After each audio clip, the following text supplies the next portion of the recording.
Assalamualaikum. This is Mohsin and welcome to my tutorial data structures and algorithms के इन video lectures में आज हम लोग एक प्रोग्राम बनाने वाले हैं और वो प्रोग्राम क्या है, a Java program that will print the sum of first n natural numbers using the recursion. इस प्रोग्राम को एक बहुत बड़ी प्रॉब्लम भी समझा जाता है कि डेटा स्ट्रक्चर्स एंड एल्गोरिदम्स के अंदर।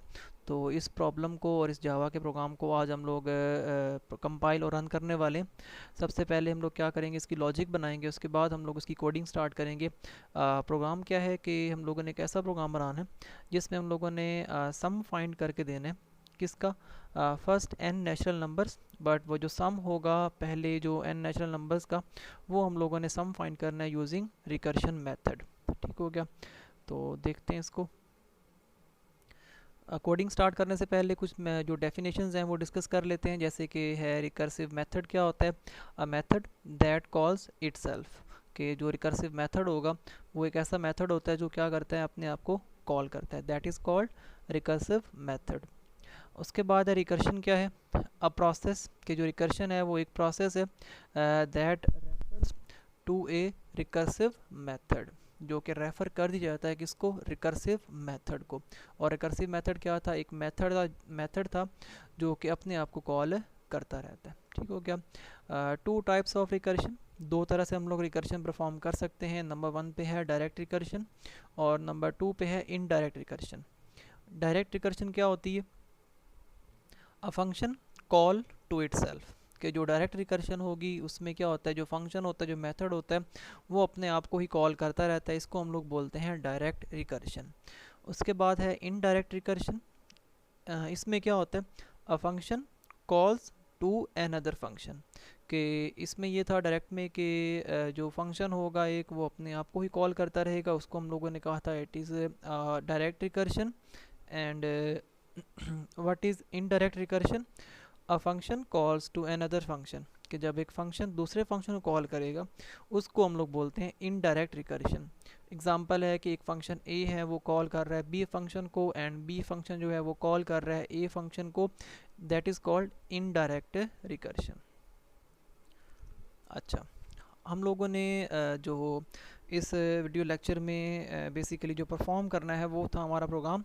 तो वो जो प्रोग्राम है जिसमें हम लोगों ने पहले जो हमारे पास फर्स्ट एन नेचुरल नंबर्स होंगे उनका जो सम फाइंड करना है यूजिंग रिकर्शन, उसकी हम लोग लॉजिक देख लेते हैं। कि हम लोग पहले उसकी लॉजिक बनाते हैं, उसके बाद हम लोग कोडिंग करेंगे। अच्छा, लॉजिक कैसे बनेगी? लेट्स सपोज के जो एन नंबर्स हैं जो कि यूज़र एंटर करेगा कि मुझे पहले जो 4 नेचुरल नंबर्स हैं उनका सम फाइंड करके दें और यूजिंग रिकर्शन। अच्छा, तो जो पहले 4 नंबर्स का सम होगा वो क्या होगा? वो होगा नेचुरल नंबर्स का 1 प्लस 2 प्लस 3 एंड प्लस 4। तो मेरे पास आंसर क्या आना चाहिए? 10। बट ये जो आंसर 10 आएगा और जो मैं पहले 4 एन नेचुरल नंबर्स का सम फाइंड करके दूंगा वो मुझे परफॉर्म करवाना है बाय यूजिंग रिकर्शन। अच्छा, अब रिकर्शन की लॉजिक क्या है? नंबर 1 पे हम लोग सपोज कर लेंगे कि मेरे पास एक फंक्शन है या एक मेथड है, उसका नेम सम है और उसमें मैं पास कर दूंगा n को। ये n क्या होगा? वही नंबर्स होंगे जो कि यूज़र ने एंटर किए होंगे। ठीक हो गया? तो सपोज कर लेंगे कि एक फंक्शन बना पड़ा है हमारे पास जो क्या कर रहा है, मुझे जो पहले n नंबर्स हैं उनका सम फाइंड करके दे रहा है। ठीक हो गया? अच्छा, तो ये जो सम का फंक्शन है जिसमें मैंने n पास किया हुआ है, इसकी जो कोडिंग है यानी कि ये किस तरीके से मुझे सम फाइंड करके दे रहा है। सपोज कर लें कि मुझे सम जो फाइंड करके दे रहा है वो सम कुछ इस तरीके से फाइंड करके दे रहा है कि 1 plus 2 plus 3 plus up to सोन कहाँ तक का सम? n माइनस 1 तक का सम।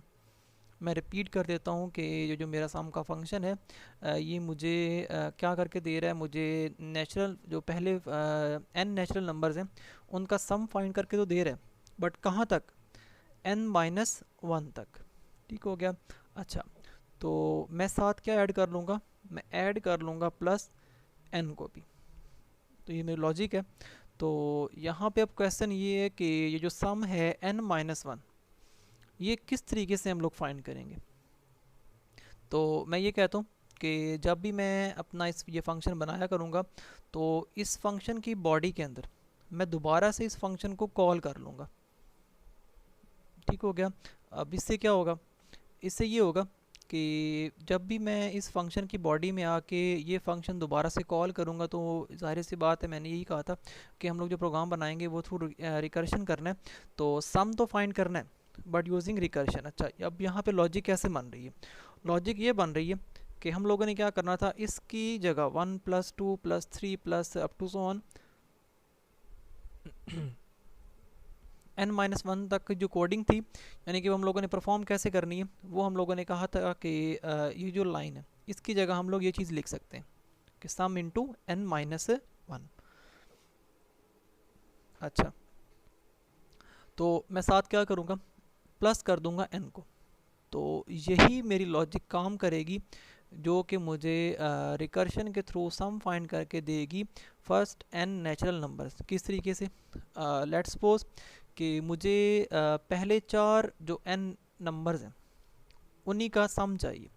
तो अगर मैं ये वाला फार्मूला यूज़ करूँगा तो इससे किस तरीके से, सबसे पहले क्या होगा, सम का फंक्शन कॉल होगा, उसमें क्या पास हुआ हुआ है n-1। अब n की वैल्यू क्या है 4, तो ये क्या करेगा, सम ऑफ 4 - 1 आंसर 3। तो सम ऑफ 3 आंसर क्या आएगा, 3 + 2 + 1 आंसर आएगा 6। ठीक हो गया। और उसके बाद मैंने ऐड किया हुआ n को, तो n की वैल्यू क्या थी 4, और ये जो आंसर मेरा आया था 6, उसमें वो ऐड कर देगा 4 को और मुझे आंसर क्या मिल जाएगा 10। तो यही तो मैंने करना था कि मैंने सम फाइंड करना है पहले जो n नेचुरल नंबर्स हैं बाय यूजिंग रिकर्शन। तो मैं एक मेथड बनाऊंगा और उस मेथड की बॉडी में जाके इस मेथड को दोबारा ये लाइन लिख के मैं रिकर्शन परफॉर्म करूंगा और मैं उन जो n नेचुरल नंबर्स होंगे उनका सम फाइंड करके दे दूंगा। ठीक हो गया। होप्स कि आप लोग समझ रहे होंगे। मैं रिपीट कर देता हूँ। अब ये फार्मूला कैसे काम करेगा कि सपोज करें कि n की वैल्यू 4 है, कि पहले जो 4 n नेचुरल नंबर्स हैं उनका सम चाहिए, तो मुझे आंसर 10 मिलना चाहिए। तो ये फार्मूला क्या करेगा, सम इंटू n-1, कि मुझे सम फाइंड करके देगा। n की वैल्यू 4 - 1 3, तो सम ऑफ 3 आंसर आएगा 3 + 2 + 1 आंसर आएगा 6। 6 में मैंने ऐड कर दिया n को, n की वैल्यू क्या आती 4, तो 6 + 4 आंसर 10। ठीक हो गया। अच्छा, ये तो मेरा फार्मूला आ जाएगा या जो मेन लॉजिक है। अब बेस केस की बात करते हैं कि इससे पहले जो केस होगा बेस केस, वो कैसे होगा। अच्छा, अगर तो मेरे पास सपोज करें कि n की वैल्यू वो एंटर करता है 1, तो मुझे क्या करना है। अच्छा, यहाँ देखें ज़रा इस चीज़ को। लेट्स सपोज कि मेरे पास जो उसने n नंबर्स हैं वो 3 एंटर किए। तो ये जो फार्मूला है ये कैसे काम करेगा, ये वाला फार्मूला, अगर n की वैल्यू 3 है तो ये करेगा सम ऑफ 2। ठीक हो गया। और प्लस करेगा 3, यानी कि सम ऑफ n-1, तो n की वैल्यू थी 3, 3 - 1 तो 2, सम ऑफ 2 पहले फाइंड करेगा, फिर उसको ऐड कर देगा 3 के अंदर। ठीक हो गया। अगर मेरे पास वैल्यू है n की 2, तो क्या करेगा ये फार्मूला, सम ऑफ 1 फाइंड करेगा एंड देन मुझे इसमें जो 1 की वैल्यू होगी वो ऐड करेगा 2 में और मुझे आंसर दे देगा। ठीक हो गया। अच्छा, अगर तो मेरे पास जो n की वैल्यू है वो है 1, तो क्या मैं सम ऑफ 0 + 1 करूँगा, नहीं, मैं ये काम नहीं कर सकता। तो जब भी n की वैल्यू 1 एंटर करे तो मैं डायरेक्टली क्या करूँगा, रिटर्न करवा दूँगा 1 को। ठीक हो गया। कि जब भी वो n एंटर करे कि मुझे पहले ही मीन्स के n = 1 है, तो मुझे दोबारा से जो ये केस है या ये जो मेरा फार्मूला यूज़ करने की ज़रूरत नहीं पड़ेगी। तो मैं डायरेक्टली उसे कहूँगा इफ़ कंडीशन लगा के, क्योंकि ये मेरा बेस केस है कि अगर पहले ही मुझे n = 1 मिल जाता है तो वो रिटर्न करते डायरेक्टली मुझे 1। अच्छा, होप्स हो कि आप लोग समझ गए होंगे किस तरीके से हम लोगों ने ये टेक्निक यूज़ करके अपनी कोडिंग करनी है। इसका जो एल्गोरिदम है कि कोडिंग कैसे करेंगे, हम लोग सबसे पहले अपना फंक्शन बनाएंगे, उसके बाद हम लोग चेक कर लेंगे अगर तो जो n की वैल्यू 1 है तो डायरेक्टली रिटर्न कर दे 1, और उसके बाद अदरवाइज़ रिटर्न कर दे मुझे ये फार्मूला के n + सम ऑफ n-1। तो इसकी कोडिंग कर लेते हैं कि किस तरीके से हम लोग इसको जावा के अंदर परफॉर्म करवा सकते हैं। मैं एक क्लास बनाने जा रहा हूँ और जावा के अंदर सपोज करें कि मेरे पास क्लास है, मैं रिकर्शन के नाम से एक क्लास बना लेता हूँ जो मेरी मेन क्लास होगी। ठीक हो गया, रिकर्शन। अच्छा, ये मेरी मेन क्लास बनेगी रिकर्शन। ठीक हो गया। और बिकॉज़ जब भी हम लोग काम करते हैं जावा के अंदर तो वो थ्रू क्लासेस होता है, तो मुझे एक क्लास क्रिएट करनी पड़ेगी। सपोज करें कि मैंने क्लास का नाम रखा डेमो, ठीक हो गया। और ये मेरी डेमो क्लास है कि जिसको यूज़ करके मैं अपना जो सम है पहले एन नेचुरल नंबर्स का वो परफॉर्म करूँगा। अच्छा, अब बेसिकली मुझे करना क्या है, हम लोगों ने ये कहा था कि ये हमारा एल्गोरिदम है, इसमें हम लोगों ने एक फ़ंक्शन क्रिएट करना है जिसको मैं मेन में जाके कॉल करूँगा, और उसकी उसकी जो कोडिंग होगी वो कुछ इस तरीके की होगी, ठीक हो गया। तो सबसे पहले मुझे एक फ़ंक्शन चाहिए, तो यहाँ पे मैं एक फ़ंक्शन क्रिएट कर लेता हूँ। मैं सपोज करें फ़ंक्शन लेता हूँ सेम नाम का सम के नाम से, और फिर मैंने ये कहा था कि ये मुझे रिटर्न करेगा एक एन की सॉरी, इसको जब मैं इनपुट दूंगा वो इंटीजर टाइप इनपुट होगी। मुझे यहाँ पे इसकी रिटर्न टाइप अब क्या लिखनी है, बिकॉज़ जैसे ही मैं इसको कॉल करूँगा या तो मुझे ये वन रिटर्न करेगा, या मुझे किसी न किसी एन नेचुरल नंबर्स का सम फाइंड करके देगा। इसका मतलब है कि मुझे रिटर्न कर रहा है हर दफ़ा कोई ना कोई इंटीजर वैल्यू, तो इसकी मुझे रिटर्न टाइप क्या लिखनी पड़ेगी, इंटीजर। यानी कि मैंने इसकी रिटर्न टाइप लिखी इंटीजर, और सम मेरे फंक्शन का नेम है, और इसको मैं एक इनपुट दूंगा इंटीजर टाइप की जब भी मैं इसको कॉल किया करूँगा। अच्छा, ये फिर इसकी बॉडी आएगी।